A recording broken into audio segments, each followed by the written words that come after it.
Hi everyone, it's Raina. So this video is if your natal black moon Lilith is in Capricorn. I want to give a shout out to advancedastrology.com where I am deriving most of my information, but of course I'm interpreting it my own way, so don't blame them for what I say because I'm seeing it in a certain way, and I'm actually riffing off of it because I don't necessarily agree with it 100%. And I actually went to another site and or a couple of them, just to kind of skim through their information. Because Lilith can be an extreme uh, attitude. When we talk about the sign it's in, when we talk about the house it's in, and you have to kind of combine those two, you can't just look at one versus the other. You have to look at both of them and synthesize it, and also see that it can be like, I feel that it can be one extreme versus the other, that needs to be integrated. That's what advanced astrology says as well. But they didn't necessarily give both extremes for this particular placement because they talked about the coldness that can exist in your personality, because Capricorn can have a coldness. But of course, Lilith is not going to be a major influence.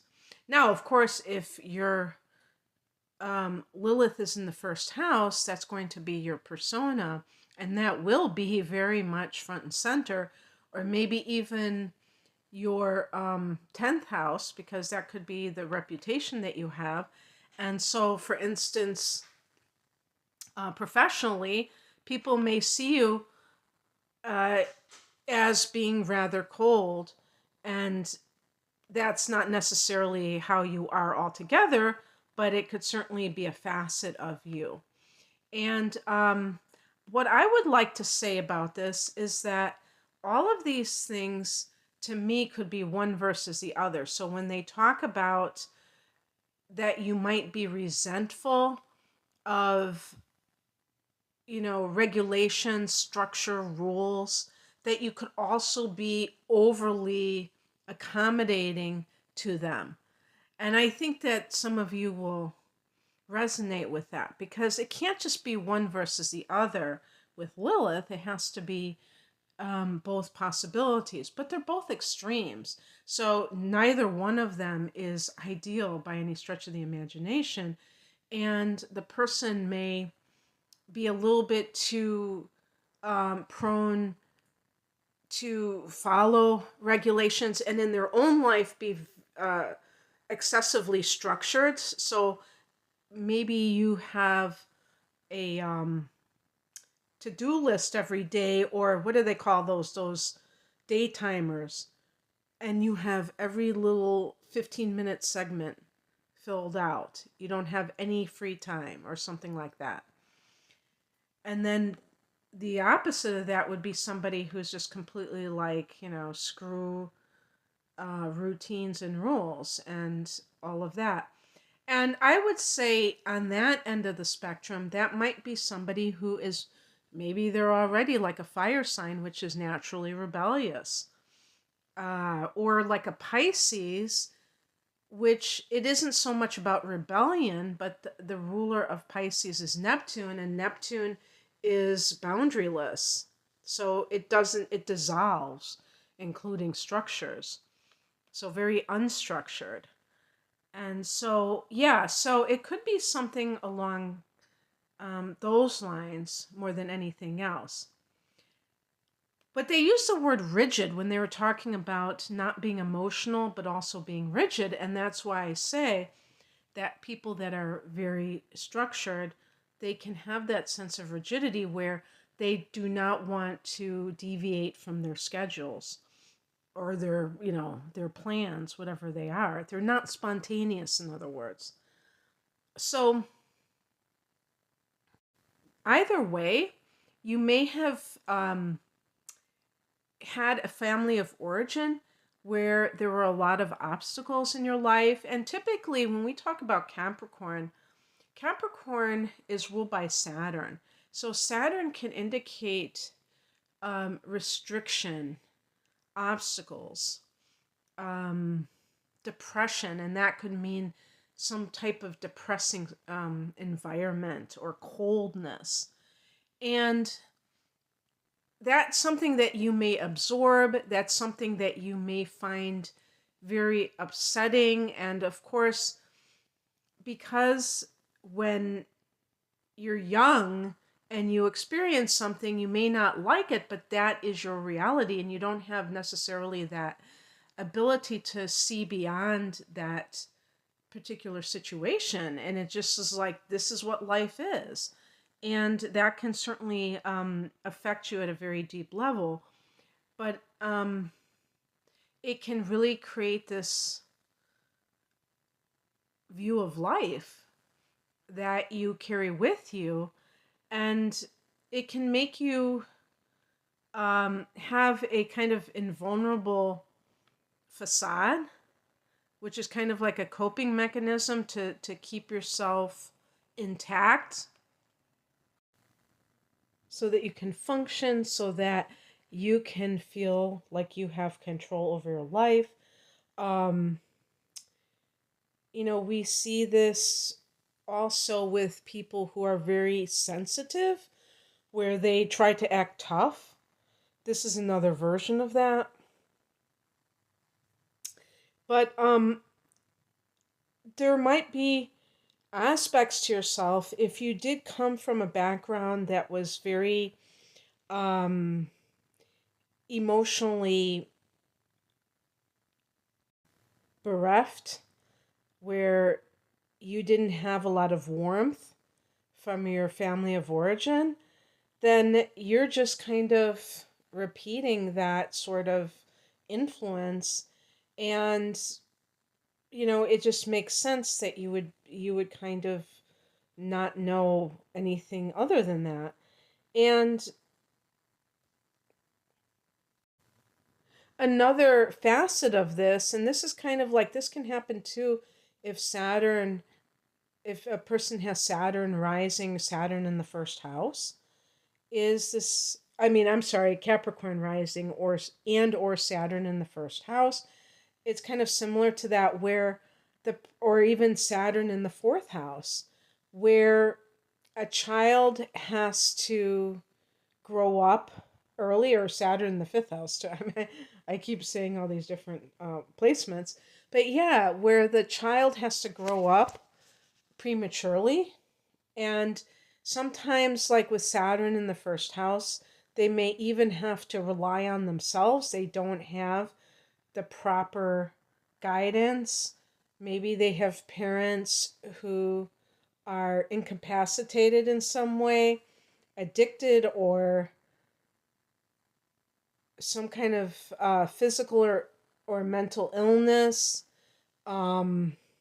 Maybe a parent has died and the other parent has to go to work, and maybe that parent is traumatized from the death of their spouse, and there's just a lot of emotional repression or depression, so depressive circumstances, and that can rub off on you, and you can see life maybe as this overwhelming challenge. But for some of you, you're going to pick up the ball and run with it, I feel, even though this particular site talks about the rejection of structures and things like that. While that could be true for some people, I feel like some of you may really just become like overly responsible at a young age and very ambitious. And part of that is because you absorb this idea that nobody is going to save you. You're going to have to save yourself. And definitely there can be a positive angle to this, because it can make a child, even a child, resourceful, where they're not looking to anyone else to solve their problems. They become very proactive. And, but the problem with this is that they lose their childhood, and they probably in the back of their mind know this and resent that, because and that can cause them, maybe you have a rather overly serious outlook on life that is kind of like, so a kind of a dour um, way of seeing things, a cynicism, a jaded quality. They speak about depression. I think that it's more like a certain cynicism, because you may feel like life has, like life is against you in some way. That you have had to go through the school of hard knocks. And even those people who are like pulling themselves up by their bootstraps, they may still have a cynicism that, or pessimism that Saturn represents. And that can color everything that you experience in life. Another site talked about um, kind of a lack consciousness, or like maybe a fear based uh, mentality when it comes to, will there be enough? Maybe, money wise. I don't have that in front of me, but I think it was something along those lines. And that is another form of pessimism, because, when we talk about the law of attraction, that is, coming from this mentality about abundance, that this is an abundant universe, the universe has my back. This other philosophy would be like, the universe has it in for me. um, it can only go downhill from here. And things like that. So you get to choose how you respond to life, even if you come from a background that was very cold, and maybe you felt emotionally deprived and things like that. It doesn't have to be that way forever. But these readings that I do, or these videos that I do, it might speak to where you're at right now, but you can always um, change, improve your attitude. Um, but a lot of times, because we're just operating unconsciously with some of our behavioral patterns, and who knows, maybe this is a pattern that has spanned more than one lifetime. Some of these traits, um, they can be so deeply ingrained that we're not consciously aware of them, and they just seem like they are a part of us, like, our skin or our hair or something like that. That is, on the physical level, these attitudes just seem almost like who we are. And it's only when we challenge them that we can really say, hey, I don't have to stay here. Um,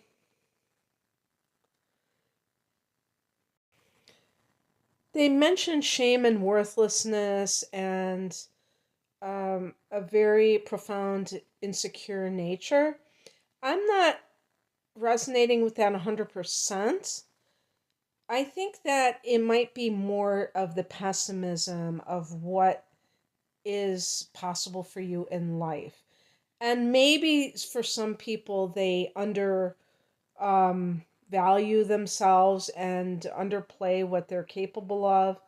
But I think there's also the possibility of being overly ambitious and being a workaholic and trying to get ahead to the extent where, you just put all your eggs into one basket in life, and like, okay, this is where I'm going to derive my happiness. Now, if your Black Moon Lilith is in the 10th house, this, will certainly be very, very possible, because Capricorn rules the 10th, so this would be like a double influence of that. So just kind of like putting it out there, okay? Another thing that they said that I'm not quite sure about is that you're stubborn, um, and trying to, I do think that you might be um, very persistent to get what you want in life, but I wouldn't call it being stubborn, because to me there's like a slight difference in that. Being very ambitious, yes. But I have heard, Capricorn sometimes described like that, because the, that obstinacy, maybe the mountain goat tends to be that way. I don't know. Butting heads and all of that. Not quite sure if I resonate with that. I tend to think of like the fixed signs, but especially the fixed sign of Taurus, because it's the bull, and the bull, you can just observe a bull and how they, can just stand their ground until they're ready to charge. But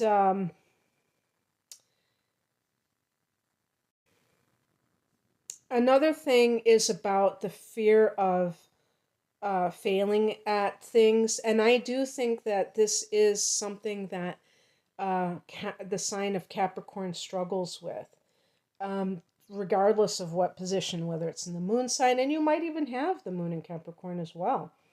But or even the sun sign. And this is because this is the area of life that Capricorn rules. And so it makes sense that if a person isn't fulfilling that area of influence, that they might see it in a rather negative way, like, I didn't succeed here or whatever. But I do feel like with Capricorn, there is this all or nothing attitude about success. And this is problematic because life isn't just about your career. It's not just about success. The 10th house is about success. And we have to redefine success. We have to expand it to include more than just, whatever your career of choice is. What about people that don't have a career? What if they are a stay-at-home parent, or if they are disabled and they find it very hard to hold down a job or get hired for whatever reason? It's really awful to have this rigid, mentality, or this, tiny little area that you can use to prove that you're successful. This is a spiritual issue, though, because we have to kind of reject the world's definition of success in the first place. And that is, to me, part of the matrix and part of the trap of this world, is, viewing things in that very limited lens of what is a success in life. And it causes people to sacrifice their family time, sacrifice their health, sacrifice their interests in life, their hobbies, what have you, for their careers. And then they might get to a certain age where they're kind of like perceived, if they're working for somebody else, where they're kind of perceived as, okay, now we're ready to put you out to pasture, and we're going to, phase you out and bring somebody else in. And then what do you have to show for it? You have, maybe you weren't there for your kids. So it's really good to look at things now, if you are somebody who's on the younger side. Now, if you're somebody who is retired and you have this position and you're nodding your head and saying, yeah, I really overemphasized that area of life, that's fine, because you know what? You're still here in this, worldly dimension. You're capable of still learning this lesson and seeing yourself in a whole new light. And one more thing that I wanted to bring up about this position is about using sexuality as a commodity. And Venus in Capricorn is not necessarily about that. I would say that would be more like a hard angle between Venus and Pluto. And I shouldn't have even brought up Venus and Capricorn to begin with, because um, Lilith has been compared to Pluto. So, or even a conjunction with Venus and Pluto, but definitely squares and oppositions from Venus to Pluto. And the point being that sex and money can get and love can get distorted. So sometimes people who have, and check to see if you have Venus aspecting Pluto, because that can exacerbate this. Sometimes people have a very cynical attitude towards love if they have been hurt. And they were saying too that this person, that you might be um, afraid to seem vulnerable to other people. So you could make the leap that this would affect your ability to be intimate with someone emotionally, because that's what, when we use the word intimate, it's supposed to be this euphemism for sexuality, but really, ultimately, it's about the emotions. Because you know what? Animals have sex. Having sex doesn't really prove much of anything. It certainly doesn't prove that that somebody loves you or that you love somebody else. But when you can be vulnerable emotionally with a person, that takes a lot more guts. And you may struggle with that. So, and maybe there are trust issues, but it could also simply be that you never really learned that, because maybe it wasn't modeled to you. Maybe you didn't have parents who were emotionally open to you. So maybe they were cold to you, so you're cold to other people. Um, so when that happens, a person can have this distortion, because think about it: when you have your family of origin, your parents or your whatever caretakers, there is that transaction there where you're the child and you're dependent, so you can't really give them much of anything at that age. You're totally dependent on their ability to take care of you. And they feel that, if they're not really into being a parent, or if, let's say, you're raised by a grandparent, and they might be secretly resentful. They're like, their child is like on the street. I'm talking about adult child or a teenage parent is on the street doing drugs, whatever, being a criminal or whatever. And they are feeling obligated to take care of the child when they thought, okay, I'm done with these parenting duties. Now I have to take care of my grandchild. But that sense of obligation, that is something that Saturn really exemplifies. Like, there's a dutiful quality that Capricorn can have, and it is not the same as love. So a person can feel like, well, love isn't really something. Maybe they're cynical and they don't believe that love really exists. It's just about an exchange of energy. So maybe in some cases it can be this, like, you're the arm candy, and maybe you get with somebody who's older and more established. I'm thinking about, that's almost like Venus and Capricorn, however, but just that transactional quality where it's like, tit for tat rather than unconditional love. And you might be, completely okay with that, because the cynicism is so strong that you don't really believe that an alternative situation exists. That's how, strong the cynicism, cynical quality within yourself. Okay, whatever. Uh, so cynicism, is that right? Um, so that can pose that distortion when it comes to sexuality and how it pertains to your relationships can muck it up for you.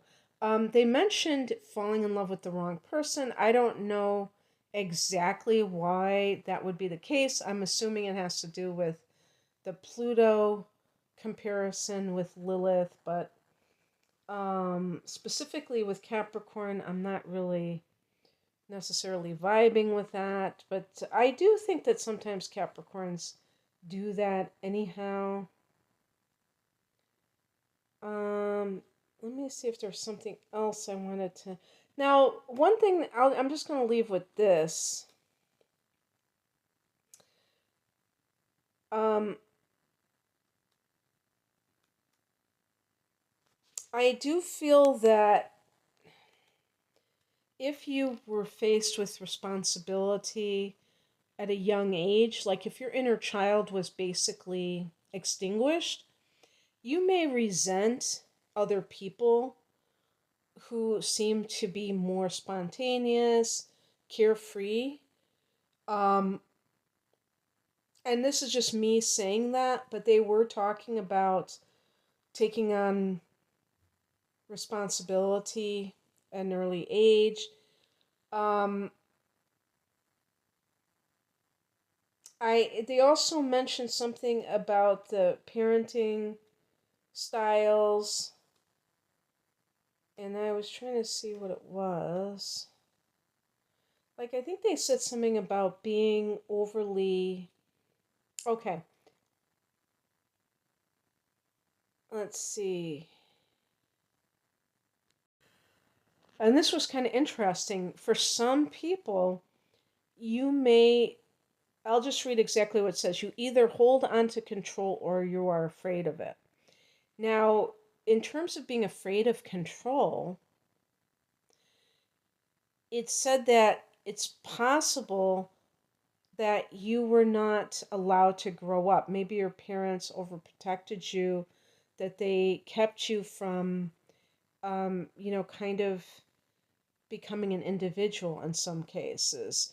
Some parents who are narcissists, they keep their children childlike. They what do they call that? Baby their children, or it's a form of overprotection, but it's keeping them under their control. And those narcissists will also use money in this way. So they give their children money, and then their children become adults, and then as adults, they may feel like they cannot earn money on their own or they can't be financially independent. So I do think that sometimes that does happen, and they mentioned learned helplessness. This is for those of you who may have been controlled in this way by parents. Um, so it's very important that you do not blame them, because they mentioned that you might blame them, the lower vibration um, of this placement. You might tend to blame authority figures for things in your life. And I mean, first and foremost, even if it is true that that happened to you, blaming isn't going to solve that problem. Only you can realize it, admit it to yourself, and then work to free yourself from those beliefs. Okay, that's what I have for you. I hope that this resonated. And if you would like a private reading, the link is below. Take care. Bye.